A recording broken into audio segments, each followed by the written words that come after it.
Yeah, the weather out here at the moment is very, very, very cold. We're into our winter, and we're getting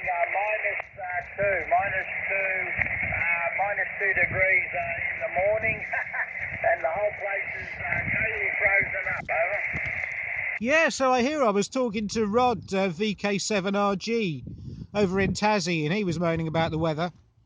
And as he said, you know, we're supposed to be the guys who get the cold and wet weather and all that, not you fellas down there. So I hope you're not going to have too hard a winter. It's been pretty nippy up here, I can tell you, through our spring.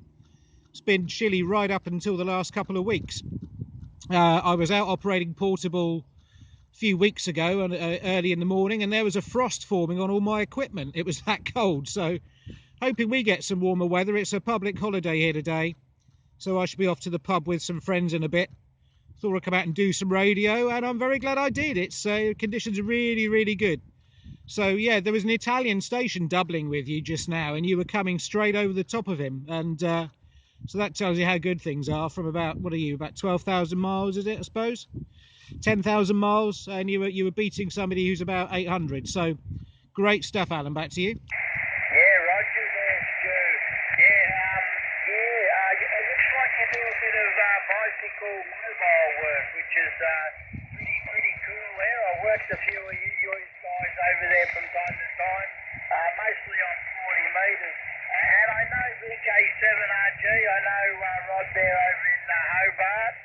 He's about what would he be, about 1,000, maybe 800, no, it wouldn't even be that, maybe 600 kilometres from me across the ditch there in Tasmania, over. Yeah, Roger, yeah, it was quite something, because I spoke to him a little earlier on this morning, and then I was out here our Saturday night doing another operation like this, and I worked him at about, it must have been about midnight 30, I think. So it's good to have 20 metres in such good conditions, you know, because we've had some rough times of it, let's face it. So that was very nice to kind of work him 2 days on the trot.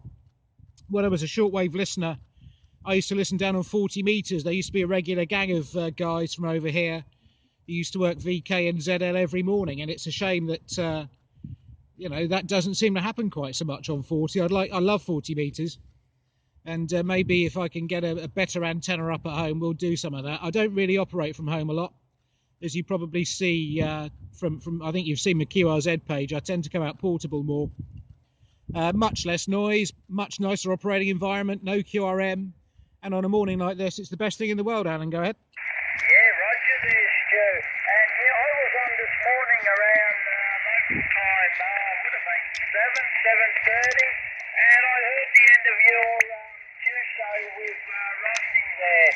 And you faded away pretty much after that, so I must have just missed out.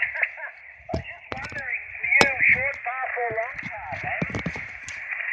Well, I got no idea. I'm not using a directional antenna, so it's pretty difficult to guess. I would assume that I would assume by now we're on short path, I would have thought, but I don't know. I'm not an expert on these matters, because I've only ever used sort of omnidirectional antennas. The guys who've got beams, I think I was listening to, who's the guy down on, is it Tim TJK down on 233? He was switching back and forth earlier on, and I'm not sure, I don't think he was sure which path it was, but as long as it's working, Alan, go ahead. Yeah, QSL there, Tim, he's not far away from me, maybe about 120 kilometres. He lives in Bendigo, and I live in Daisy Hill. I live in a very similar type of area there in the country goldfield. Well, at the moment I'm beaming long path, and in the morning when I heard you, I was beaming also long path, and I swung my beam around to the short path, and I couldn't hear a damn thing, over. Oh, okay, well that's fascinating, because there's been all this worry about, you know, solar flares and coronal mass ejections and geomagnetic disturbances, and I don't pay any attention to all this stuff. I just come out and work what I can hear, and I'm sure it puts a lot of people off turning the radio on, you know, and it costs people contacts. Don't pay too much attention to all this stuff about you know, worrying about solar storms and flares and what have you. But yeah, I haven't worked him yet this morning. I'll probably tune down there in a bit. Maybe he's working lots of North Americans at the moment, so I guess he wants to make the most of that while the band's open that way. But it's really, really great, and nice to have such a long chat. You know, you don't often get the chance, because normally we're chasing you guys, and you've all got a pile up of Europeans and people shouting over the top of each other. It can get quite depressing. Go ahead. Yeah, QSL, yeah, oh yeah. They come in, a couple of them there, they come in and they don't care who you're in a conversation with, and I'll just ask for a damn signal report. If you don't give them one, they won't go away, Yeah, I know. It's sometimes the best way to get rid of these idiots is just to work them quickly and hope they clear off. But I'm, you know, not often on the end of a pile up here in Europe unless I've got a load of Americans calling for parks on the air, which often happens in the evenings. That was how I worked Rod the other day. But they're all very well mannered operators, as are the VK and the ZL guys. It's just some of our people in Europe sometimes seem to need a bit of a slap round the head. But although the ones I've spoken to this morning have all been very good, I have to say. But the day's quite early yet, and I suppose it's a working day in a lot of Europe as well, so maybe the band will be a bit quieter. I think I said we've got the day off here, so my wife is working, unfortunately for her. She's a nurse, so there's no rest for her today, but it's not a long day. She should be home by about 7 o'clock tonight, and I should probably still be in the pub. Alan, go ahead. Yeah, QSL there. That sounds like a real good plan there, Stu. Yeah, I'm just sitting back here. We're under damn lockdown again. We can't go anywhere. Only travel 5 kilometres out of our house or whatever. In town it's about 8 kilometres, but if you live in the country it's okay. Yeah, everyone's got the mask back on, and yeah, it looks like it's starting to spread around again. Gee, I don't think it'll ever stop the way it's going. And Rod over there in Hobart, he's lucky they're not under any lockdown or anything like that. Yeah, that's the problem when you live on the mainland in a place like Victoria. Where the big aeroplanes fly in, yeah, they just come in and they bring their rubbish in with them, and then they go into quarantine, and then some of them somehow or another spread the damn thing around in quarantine, and it just never stops, brother. Yeah, okay, well, all copied on the quarantine. I'm sorry to hear all about that.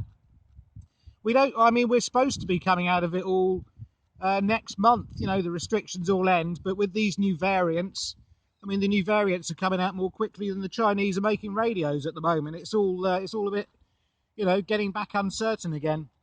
But fingers crossed, and the vaccines work. I mean, we've got probably about 70% of the population here vaccinated. So everybody's hoping that works, because if it works here, it'll work everywhere else. And, you know, fingers crossed the rest of the year.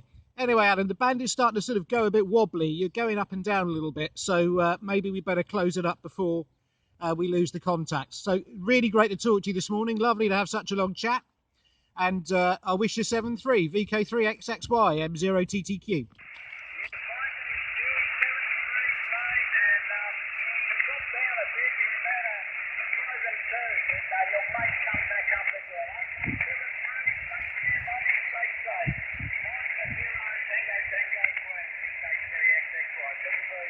Take care, mate. All the best. 7-3.